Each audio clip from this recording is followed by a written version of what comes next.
May nations serve you, and peoples bow down to you. Book of Genesis, chapter 27, verse 29, Esau and Jacob. In brief passage.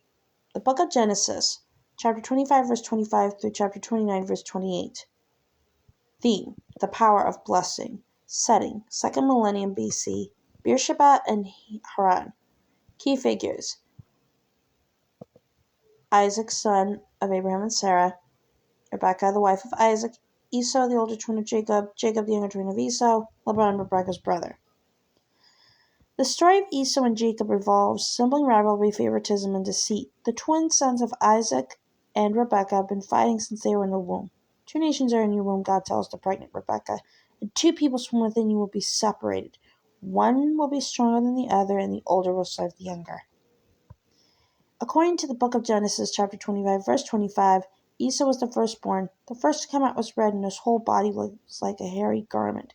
But Jacob followed promptly, his hand clinging to his brother's heel. The boys grew up to be different characters. Esau was a hunter, Jacob was quieter.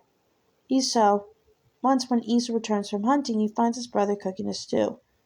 When Esau asks for son, Jacob agrees on condition that Esau surrenders his birthright, an elder son entitlement to the double portion of any inheritance. Too hungry to care, Esau agrees. The favorite son. Esau is Isaac's favorite son, Jacob his mother's. When Isaac is old, almost blind, and near death, he tells Esau to go out and hunt some game. Esau must then cook the meat and take the dish to Isaac so that he may bless his favorite son, a deathbed ritual believed to confer God's presence and protection on the recipient. Overhearing this exchange, Rebekah wants Jacob to receive the blessing. Her reasons are not stated, though some scholars suggest she is the instrument of God, whose plan for Jacob was revealed to her during their pregnancy. She tells Jacob to slaughter 2 kids from their flock, which she will cook. Jacob should then take the dish to his near-blind father, pretending to be Esau. Before he does it, she covers his hands and neck with the goat skin to make him feel hairy like Esau. The deceit works. Jacob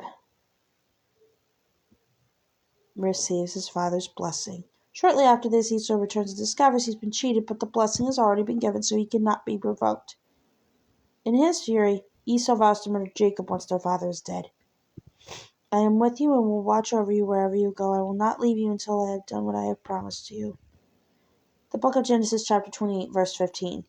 Jacob's ladder. Warned by his mother, Jacob flees under the guise of finding a wife among their own people. He heads for Haran, where his uncle Laban lives. One night on the journey, he has a dream in which he sees angels ascending and descending a stairway between the earth and heaven. God is present in the symbolic bond of the divine and the human. He assures Jacob of protection and promises that the covenant made with Jacob's grandfather Abraham and father Isaac will extend to him and his offspring.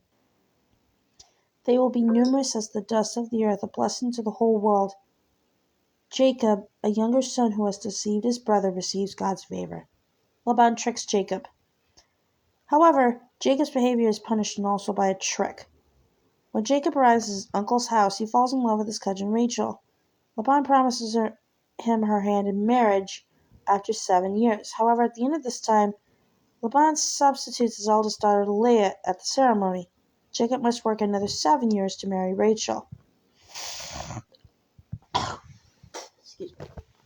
Women in Genesis. The 4 Jewish matriarchs in Genesis, Sarah, Rebekah, Rachel, and Leah, are noted for their faith and dedication to God. Even though they struggle to conceive children, they keep faith in God's plan and acknowledge his role in continuing Abraham's lineage by guaranteeing them miraculous pregnancies, even well past normal childbearing age.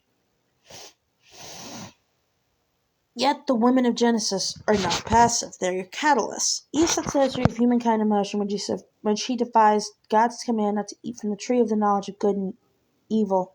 And women continually determine who will inherit God's promise to Abraham. Sarah secures the succession of her son Isaac when she persuades Abraham to expel Hagar and her son Ishmael. And Rebekah engineers for Jacob to receive his father's blessing instead of his older brother Esau.